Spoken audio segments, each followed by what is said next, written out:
Assalamualaikum warahmatullahi wabarakatuh.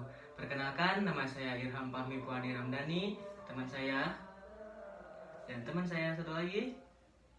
Nah, di sini kami dari kelompok 8 Manajemen F 2020 akan menyampaikan materi tentang keuangan dan akuntansi syariah. Yang pertama akan disampaikan oleh Meli Melihatin. Keuangan syariah merupakan salah satu sistem yang digunakan dengan menggunakan metode prinsip Islami dasar syariah sebagai acuannya, juga menggunakan dasar hukum Islam sebagai pedomannya. Sedangkan akuntansi syariah adalah suatu proses akuntansi untuk transaksi-transaksi syariah seperti murabahah, musyarakoh, mudarobah, dan lainnya. Adapun unsur-unsur kualitas dan kontinuitas bisnisnya. Yang pertama ada soliditas. Diartikan sebagai suatu kepercayaan yang diberikan oleh masyarakat terhadap perusahaan. Yang kedua ada likuiditas. Adalah masalah kepercayaan seseorang karena orang itu mampu membayar utang-utangnya. Yang ketiga ada solvabilitas. Adalah kemampuan suatu perusahaan untuk dapat membayar semua utang-utangnya jika pada saat itu perusahaan dibubarkan. Yang keempat ada kelayakan kredit. Artinya kemampuan perusahaan untuk memperoleh kredit karena dipercaya. Dan yang terakhir yang kelima ada rentabilitas. Berarti perbandingan antara hasil dan modal yang mendatangkan hasil tersebut. Ya, selanjutnya ada hubungan likuiditas dan solvabilitas. Perusahaan yang liquid dan solvable merupakan suatu keadaan yang ideal dan terbaik bagi perusahaannya.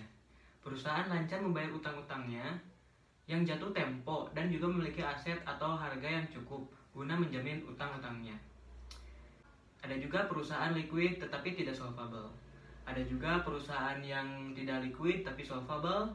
Perusahaan ini memiliki aktiva yang besar tetapi sangat kekurangan alat liquid. Akibatnya, perusahaan sering meminta penangguhan pembayaran utang. Dan ada juga perusahaan yang tidak liquid dan tidak solvable. Perusahaan ini merupakan perusahaan yang terpuruk kondisinya dan harus reorganisasi. Perusahaan ini tidak mampu membayar utang dan tidak memiliki aset yang cukup guna untuk menjamin utang tersebut. Selanjutnya ada manajemen pembiayaan. Pembiayaan syariah adalah penyediaan uang atau tagihan yang dipersamakan. Dengan itu berdasarkan persetujuan atau kesepakatan antar bank dengan pihak yang dibiayai untuk mengembalikan uang atau tagihan tersebut setelah jangka waktu tertentu dengan imbalan bagi hasil. Pembiayaan dalam perbankan syariah menurut Al-Haran 1999 terbagi menjadi tiga, yaitu return bearing finance, yaitu secara bentuk pembiayaannya secara komersial menguntungkan ketika pemilik modal atau menanggung resiko kerugian dan nasabah juga memberikan keuntungan.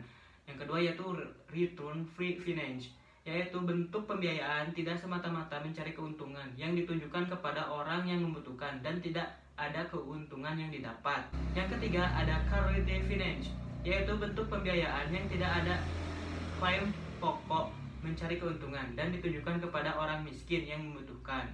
Menurut sifat penggunaannya, pembagian pembiayaan terbagi menjadi dua. Satu, pembiayaan produktif. Pembiayaan ini terbagi menjadi dua jenis, diantaranya pembagian modal kerja.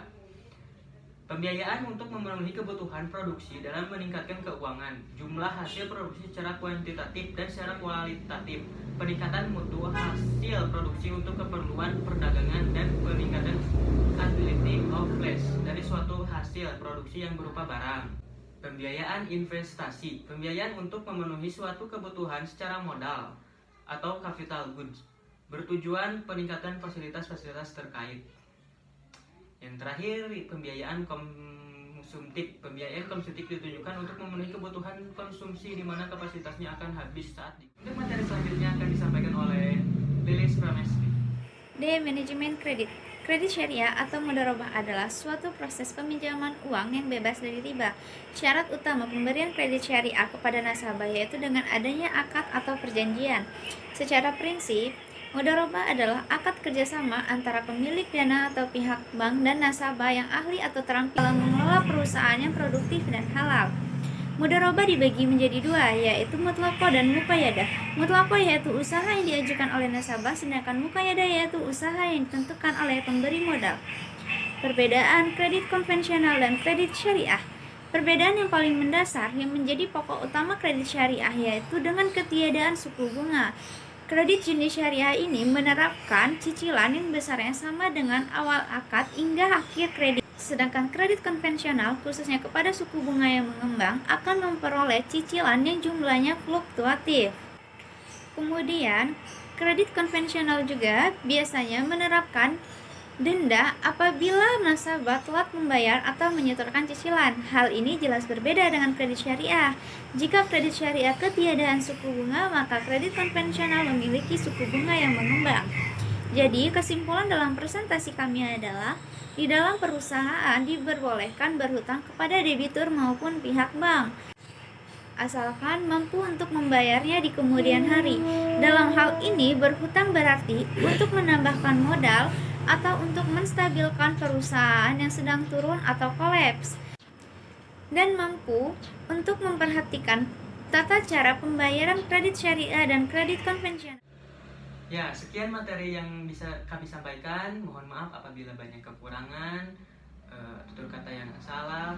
Wabillahi taufiq wal hidayah. Wassalamualaikum warahmatullahi wabarakatuh.